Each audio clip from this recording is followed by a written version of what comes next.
నమస్తే సత్యం ధర్మ న్యూస్ కి స్వాగతం. నా పేరు యశ్వంత్. నిరసనలు చేయడం తప్పులేదు, కానీ సీఎం జగన్మోహన్ రెడ్డి వ్యక్తిత్వాన్ని తగ్గించే విధంగా మాట్లాడడం సబబు కాదని రాష్ట్ర మత్స్యశాఖ మంత్రి సిదిరి అప్పలరాజు వ్యాఖ్యానించారు. శ్రీకాకుళం జిల్లా పలాసలో మంత్రి అప్పలరాజు ఇంటి ముట్టడికి ర్యాలీగా వెళ్లి ప్రధాన గేటు ఎదుట ధర్నా చేస్తున్న అంగన్వాడీలను మంత్రి అప్పలరాజు కలిసి వారి డిమాండ్లపై సానుకూలంగా స్పందించారు. ఈ సందర్భంగా అంగన్వాడీలను ఉద్దేశించి మాట్లాడిన మంత్రి అప్పలరాజు,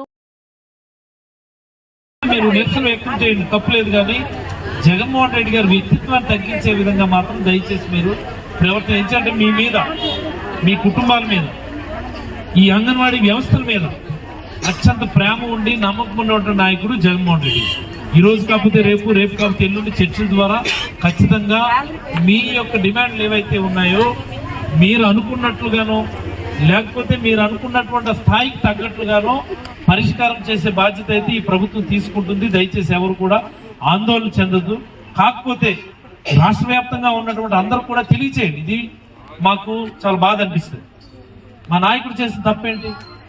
అన్ని వర్గాలు ఆదుకోవడం మా నాయకుడు చేసిన తప్ప. ప్రతి పేదవాడు గౌరవంగా చదువుకోవాలనుకోవడం మా నాయకుడు చేసిన తప్ప. ప్రతి మహిళ గౌరవంగా ఈరోజు జీవించాలనుకోవడం మా నాయకుడు చేసిన తప్ప. ప్రతి మహిళ రుణమాఫీ చేయడం మా నాయకులు చేసిన తప్ప. ప్రతి మహిళకి ఈ రోజు 18,700 ఇవ్వడం మా నాయకులు చేసిన తప్ప.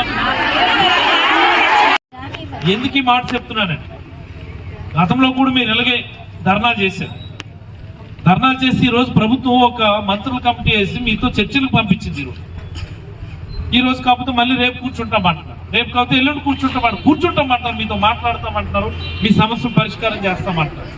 కానీ ఇదే ధర్నా మీరు గతంలో చేస్తే ఏం జరిగింది గుర్తు తెచ్చుకోండి ఒకసారి. మీరు ఏం చేశారు? ఏం చేశారు ఒకసారి చెప్పండి. మీరంతా గట్టి చెప్పాలి. మీరంతా గుర్రాలతో తొక్కించినటువంటి సందర్భం చూసామా. మన నాయకుడికి మనందరి కష్టాలు, మనందరి బాధలు తెలుసు. మనందరి కష్టాలు, మనందరి బాధలు తెలుసు. నేను మీకు చెప్పదలుచుకున్నది చాలా సింపుల్. నిరసన వ్యక్తం చేయడంలో తప్పులేదు, కానీ ఆయన వ్యక్తిత్వాన్ని తగ్గించే విధంగా మీరు దయచేసి అలాంటి ప్రవర్తన మాత్రం ఎవరు చేసినా కానీ మీరు చెప్పాలా. తప్పమ్మా, ఇది తప్పు. ఇది ఎందుచేతంటే మిగతా రాష్ట్రాలు 20,000 30,000 ఇచ్చేస్తారని అనుకుంటాం. Yes, there is definitely. అగో పలానా రాష్ట్రంలో ఇంత జీతం ఇచ్చారు కదా, మీరు కూడా ఇవ్వండి అని అడగండి. మేము కూడా చెప్తాం మా ముఖ్యమంత్రి.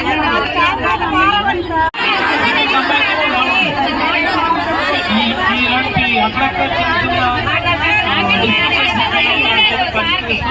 మీ డిమాండ్ మీరు అనుకున్నట్టుగాను, మీరు అనుకున్న స్థాయిలోనూ ఖచ్చితంగా ఈ ప్రభుత్వం అయితే పరిష్కరిస్తుందని మీకు అందరికీ కూడా చాలా స్పష్టంగా తెలియజేస్తూ నిరసన వ్యక్తం చేసేది సహేతుకంగా.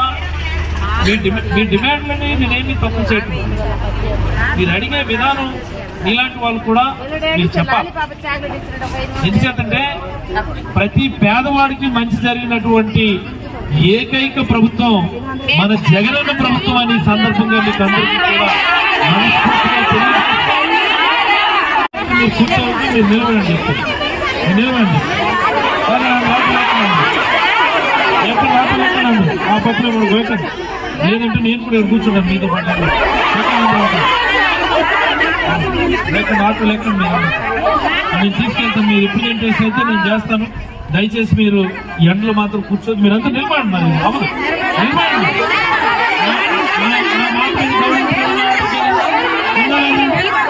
మనకి గౌరవం ఉండాలి. నిలబడండి.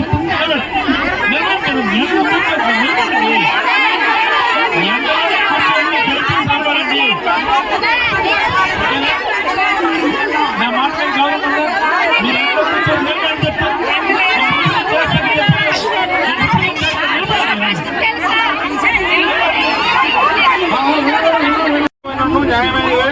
కొన్ని ఇబ్బందులు ఉన్నాయని అన్నారు. అయితే ప్రభుత్వాన్ని మనం తిట్టడం అంటే కొన్ని దగ్గరలో చిన్న చిన్న ఇబ్బందులు వచ్చిన కారణంగా, రెచ్చగొట్టు సమస్యలు ఉన్న కారణంగా కొన్ని దగ్గరలో జరిగిన సంగతులు కొంత ఉత్సాహంలో పెరిగిపోతుంటుంది.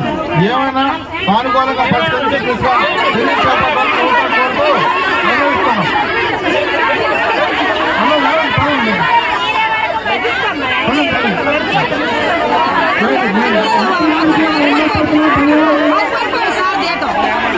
మరి నిలబడాలి